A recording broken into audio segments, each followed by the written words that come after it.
Welcome to Fractional Futures, the essential podcast for CEOs, investors, and senior marketing executives looking to unlock the power of fractional marketing leadership. I'm Paul Mills, your guide on this journey, where me and my special guests uncover how this innovative leadership model is reshaping the business landscape. Whether you're a business leader looking to build a competitive advantage, an investor seeking to enhance the value of your portfolio, or a senior marketing executive considering a fractional career, this podcast is for you. We'll share expert insights, provide actionable strategies, and explore real-world success stories to help you leverage fractional marketing leadership for maximum impact.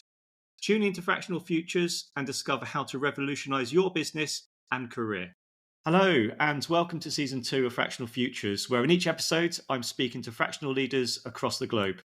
My purpose is to get their perspectives on how the fractional leadership model has been embraced by the business landscape. Today, I'm delighted to be joined by Marc Fletcher, who is founder of Headley Sydney, which provides fractional CMO services, strategic marketing, and project-based marketing services to B2B businesses in South Africa. Hi, Marc. Welcome to the show. Paul, nice to meet you. That's a proper bona fide South African accent there. How's Cape Town? You must be approaching summer now. Yeah, it's actually spring, but the spring this year has been crazy. I mean, I think last Monday we had 30 degrees, and then the following day it went back down to like 19 degrees again. So we're still sort of struggling to kind of get over the edge of summer, but yeah, we should be there on its way soon, which means that I guess you're kind of going into your autumn, so it's cooling down for you guys. It is. It's today's actually quite a sunny day, but I know in Europe we're sort of blighted with major floods everywhere. Anyway, Absolutely. enough about the weather because us Brits are obsessed by it. So before we jump in, can you tell our listeners a little bit about your background before you got into the fractional space? Yeah, absolutely, Paul. So interestingly enough, I'm actually a born and bred Londoner. So I moved here in 2001. Well, I came here on holiday in 2001 and just never left. And then as a result of that, never leaving, I thought, okay, I'm going to stay here. I set up a software development business and a digital agency. This was in 2001. And then I ran that for a good few years. About 2008, I then sold it to a corporate, which was T Systems. So that was the start of my corporate trap in a sense. So started off well being an entrepreneur, running my own business. Ended up at T Systems in a corporate, and I was there for 4 years. And then after that, I decided to get out of corporate again, and I wanted to go back to being in a small business. And I joined a firm called Carabiner. And within 6 months of being at Carabiner, it was then acquired by another large corporate called Ultron. So I found myself back in a corporate again.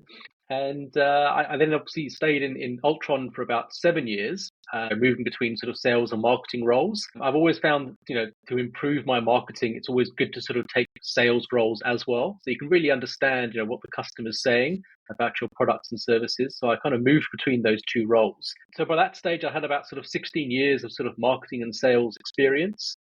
And then earlier this year, in around about May, following the merger of some of the businesses within the Ultron group, I had the opportunity to then jump out and start my own business again. And that's when I decided I was then going to sort of go into fractional consulting.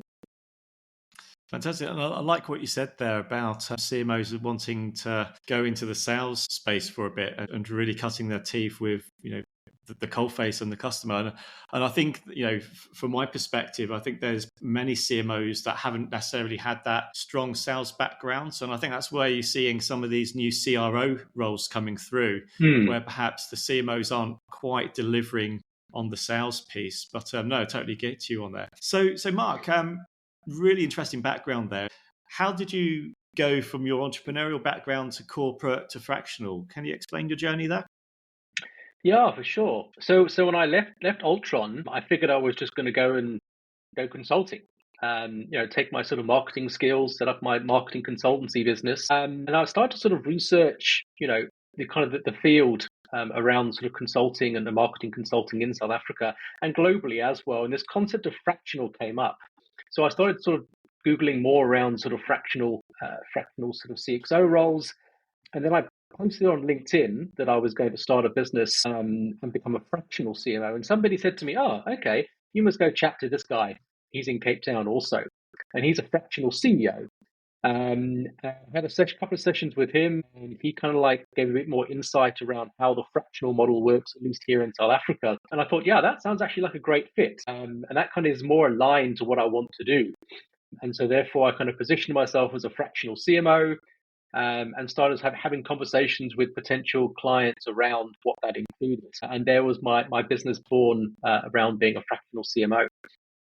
And what part of this work style really appealed to you? Was it more the work style pattern where you can pick and choose your clients? Was it more time doing things you enjoy, picking different sectors? Yeah, I think, Paul, it's a number of different things, to be honest. I guess I kind of get bored quite easily. So, I quite like the kind of the constant change of being a fractional CMO, working with different clients. I like solving problems. And so, the ability to sort of identify a potential client, have that conversation with them, work out that, first of all, the culture is a good fit for both you and the client. The problem is something which is within your ballpark that you can solve. And being confident enough to say, I'll come into your business, I'll help you solve that problem, and I'll help you grow your business as a result as well. And that really kind of appealed to me. And also choosing your own hours, not being sort of a slave to 9 to 5. I quite enjoy surfing and running in the mountain here in Cape Town. So being able to sort of choose my own hours and be flexible was also another bonus to going the fractional route. Oh, great stuff! And I know plenty of fractionals that I've spoken to all over the world. Similar kind of story there, where it's mixing business with pleasure, really, and this work style gives you more, I guess, opportunity to really use your time how you want, and you're only accountable to yourself. So that's great. And so as you transitioned into this portfolio career, what particular challenges did you have to overcome to make it happen? And this was the curious thing, is that it wasn't actually challenging for me. It was actually remarkably easy. Everything just kind of flowed for me. And I think that's because, I'd worked in my entire career was consulting in a sense. I worked in sales and, of course, worked in marketing. I'd worked in small businesses. So I was used to the hustle of small business and sort of knew what to expect, which is very different, I think, if you're coming fresh out of a corporate and you've been in a corporate for like 30 odd years or whatever, how long you've been there. You haven't really experienced that sort of entrepreneurial lifestyle. I also wasn't under, financial pressure to sort of take the first opportunity, which meant I could actually go and choose my clients. So I was very clear about sort of defining my ideal customer profile, making sure that was solid and sticking to that really, because I had a lot of opportunities come through where it was kind of outside of my ICP. And I thought, well, I could do it, but, am I really sort of selling myself short? Because it's not really where I want to be. So for me, it was that move from being an entrepreneur of old and working in small business, understanding what that took, and being able to then sort of just mold that into my lifestyle. So it wasn't too challenging. I think the challenges occur is when you get excited about delivering on a project and you end up over delivering, and then you forget that whilst you're delivering, you still need to be selling, marketing, and running your business at the same time. So you almost need to have those many hats that you wear. You're suddenly the chief sales officer, the chief marketing officer, the chief executive officer, the chief financial officer, and you've got a bunch of other things, activities that you need to kind of squeeze into your week or your day. And I guess that balance is something which I'm still working out at the moment. Yeah, and I think that it takes time to find that healthy balance. I guess with VCMO and what I'm doing, I treat VCMO as a client because it's very easy to lose sight of your own business. Yes, you're focusing on clients; they're paying you the revenue, but you can't forget your own business. And I really do treat it like it's a client. So Mark, in terms of South Africa, how has the fractional model been embraced? Is it kind of a new thing in South Africa? Are there any particular regions picking up on it more than others? How's it been embraced? Yeah, it's a great question, Paul. And when I initially did my research, I realized that the whole concept of fractionals was very big in the US. I think it's maybe not as big in the UK, but it's definitely growing in the UK from my research that I did. And here in South Africa, it's almost a bit of an unknown entity. Um, so when I go out and I engage clients or CXOs in these clients, I'm almost educating them around the difference between what a fractional is and what a consultant is and what an interim executive is. But that's also kind of quite exciting for me as well, because I'm at the very beginning of the fractional boom here, I think, in South Africa. I've actually met a number of fractionals through this journey. There's some fractional CMOs, some fractional CEOs, and some fractional CIOs. And it's actually been very interesting because I'm meeting these people. They're not necessarily fractionals at the beginning of the conversation. They're consultants or they're interims. And as I start talking about the concept of fractional, they're like, actually, well, yeah, maybe I'm also a fractional. So it's almost a case of, it doesn't really matter to some degree what you call yourself. It's more about articulating the value that you bring and the difference that you are between some of the other sort of roles that are out there in the industry, especially interims, I guess, or consultants. So, fractional seems to be, the sort of the cool word or the buzzword right now, but it does seem to kind of articulate, what we're trying to achieve as a community of sort of CMOs in my case and CXOs. So that's interesting you say that, because a lot of people are confusing the different roles. Certainly in the UK, a lot of people in the business landscape, they just see the fractional X, whether it's a CMO or CFO, just as another buzzword. It's just a jazzed up consultant. So when you're explaining the differences and the subtleties between these different types of roles, what's the light bulb moment that goes off in someone's mind where they say, actually, I'm not a consultant, maybe I'm a fractional? What is that? Yeah, that's a good question, Paul. And I keep it very simple. For me, a consultant is somebody that is outside of your business that helps define strategy for you and then gives you that strategy and then walks out the door. And the way I explain a fractional is that a fractional CXO, and in my case, a fractional CMO, within your business, they're embedded within your business. They're sitting with your leadership team. They create your strategy, your marketing strategy based on your business strategy, and they give input to your business strategy as well. And then, of course, they help you implement that strategy that you've come up with as well. And so it's more of a sort of an internal role than an external consulting role. And I think that also helps as well because, you need to be embedded, I feel, especially as a fractional CMO, you need to be embedded into the business to really understand, the business strategy and also the people, the processes, and the customers from within inside.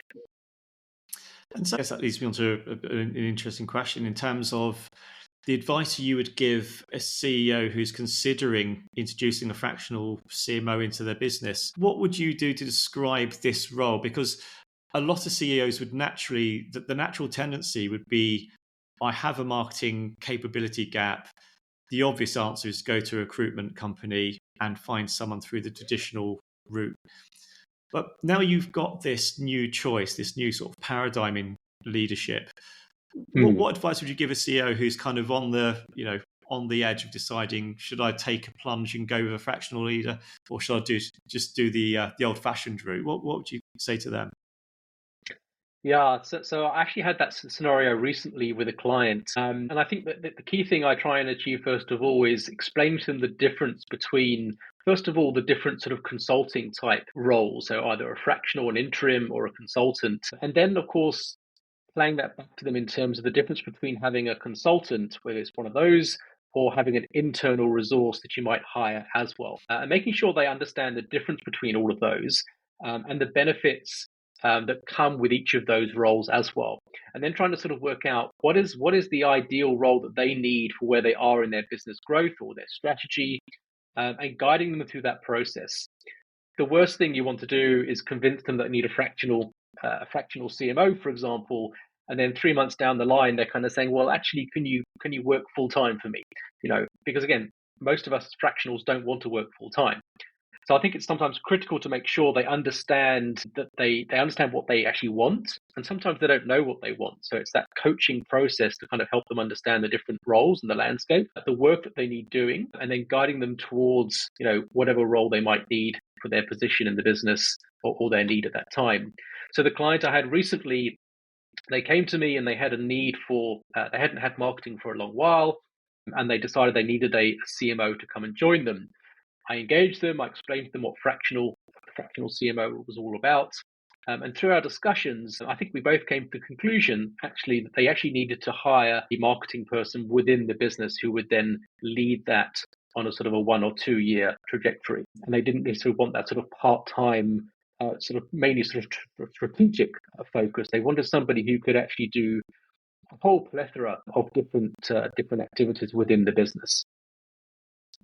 That's an interesting point, because it's not just educating the business landscape on the concept of this fractional leadership model. I think certainly in the marketing discipline, there's a lot of business leaders need educated on what marketing is in the first place, and really what type of marketing they need. Is it strategic marketing? Is it tactical marketing? Is it a blend of the two? So I think that's another conversation I'm certainly having. It's one of the first things I speak to clients about is, what is your understanding of marketing? And invariably, the first thing that comes back is it's the promotional part of the marketing mix, which is we need more advertising, we need more stuff to raise awareness and profile.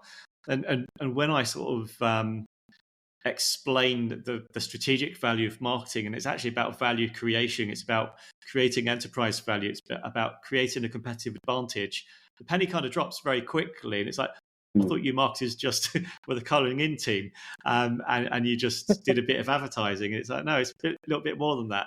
So I think there's two levels of education that the landscape still needs. And I still think in 20 years' time, you'll still be explained to the market what marketing is. But hopefully with some good fractional leaders, they'll explain that for us.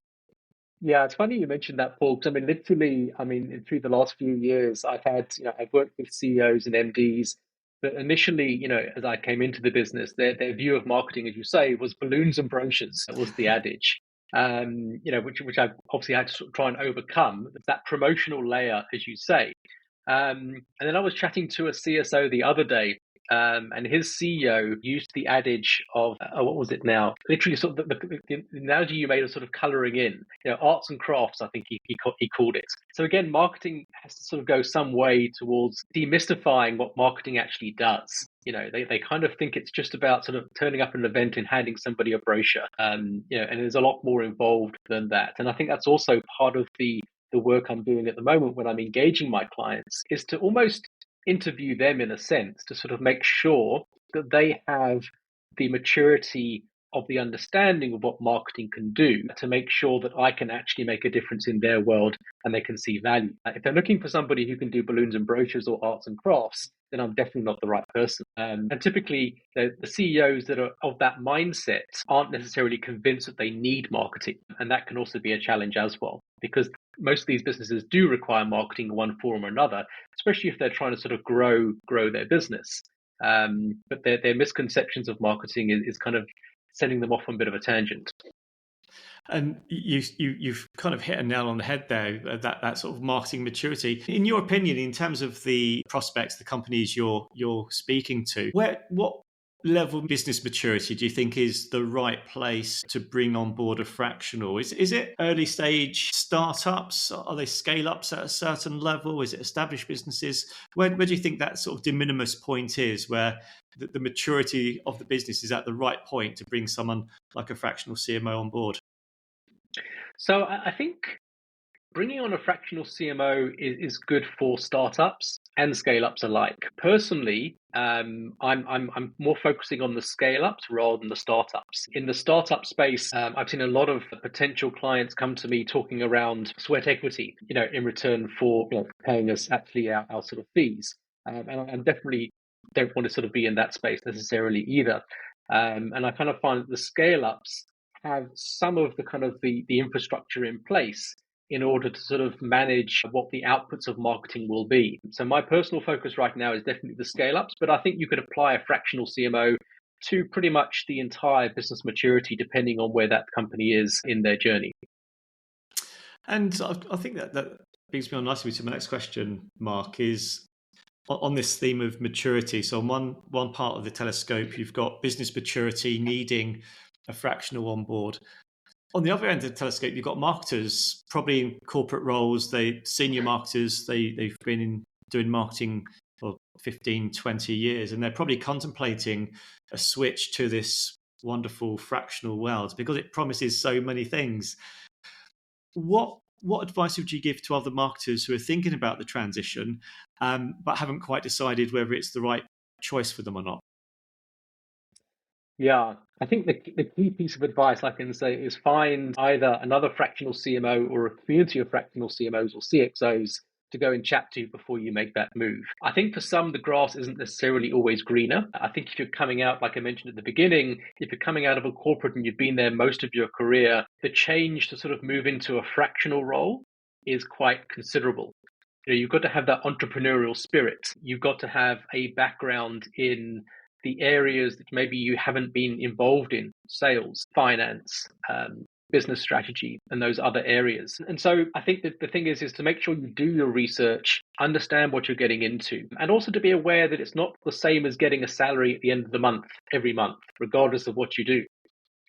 Depending on how you've structured your fractional business, it may be also that you don't necessarily get sort of paid for taking holidays or taking leave, whatever that might be, or taking sick leave.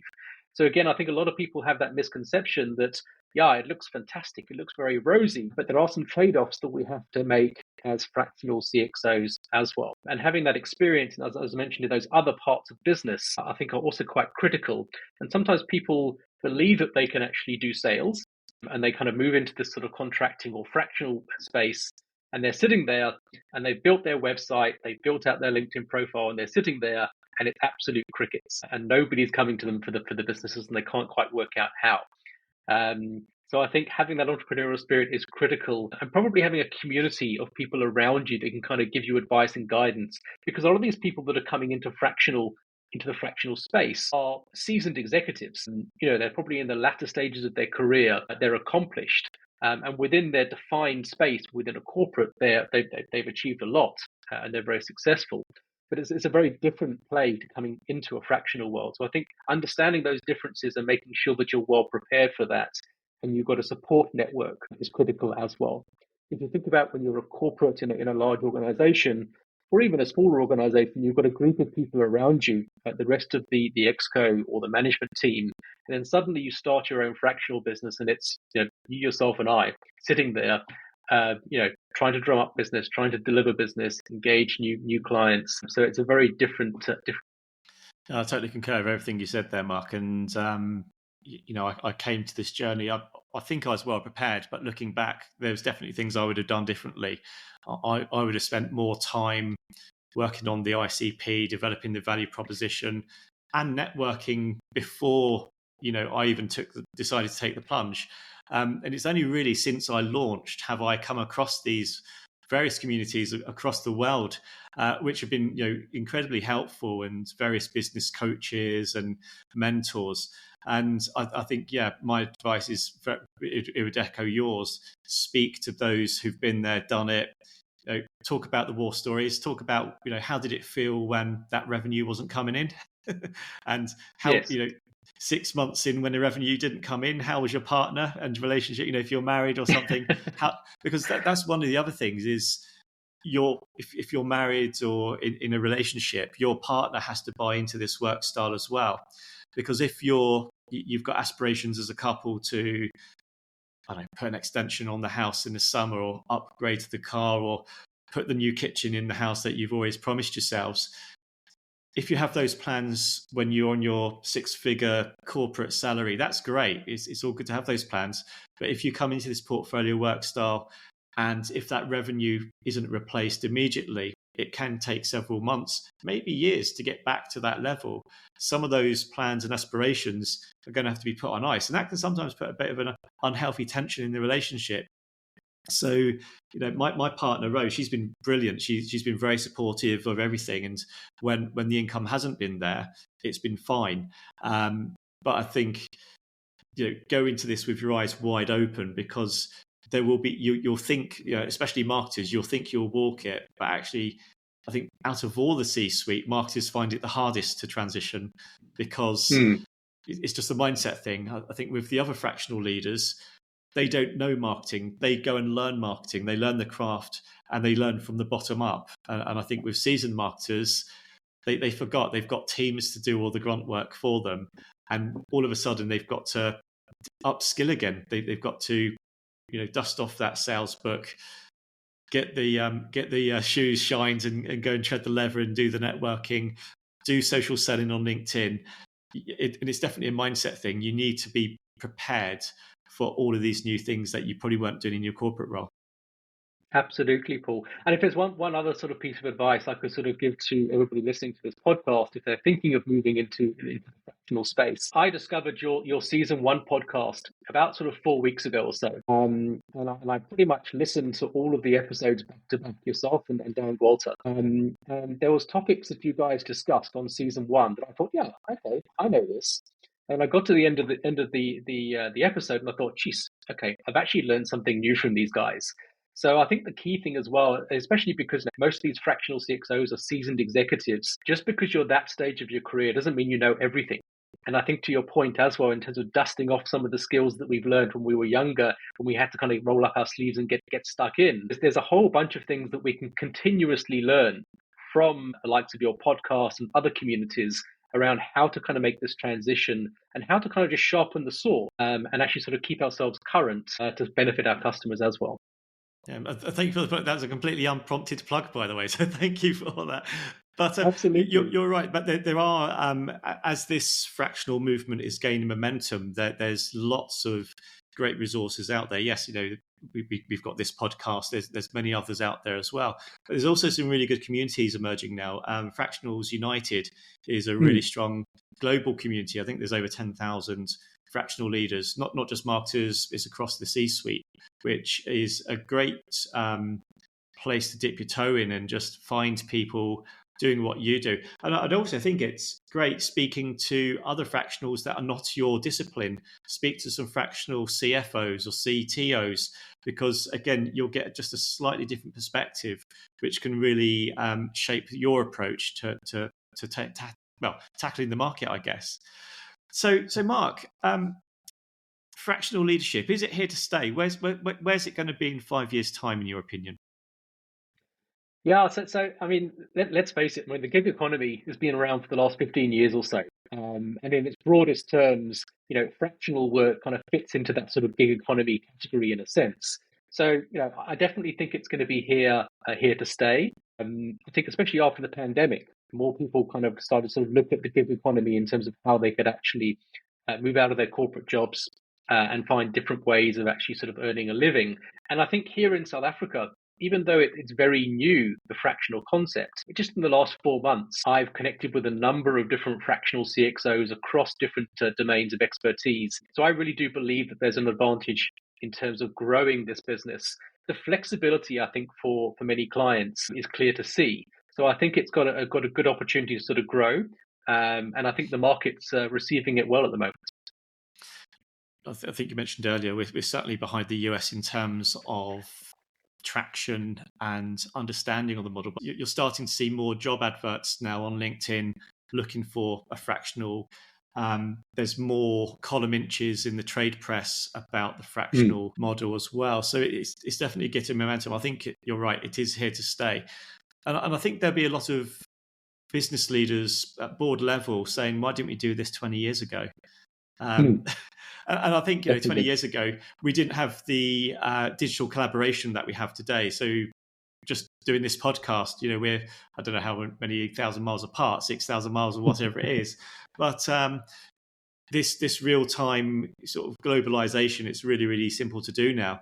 And I think particularly as this is a service we offer, it's expertise. This expertise as a service is it's very approachable now, and it's very easy to access. And I think you don't have to physically be in someone's office space to deliver this expertise. You can do it from your bedroom if you really want to, or your home office, or anywhere globally. Absolutely, Paul. And it's definitely kind of skills as a service, isn't it, really? It's evolved into that. And I think, as more and more people kind of start to sort of focus and niche into their particular skills as a service domain, that's where I think the real value comes out.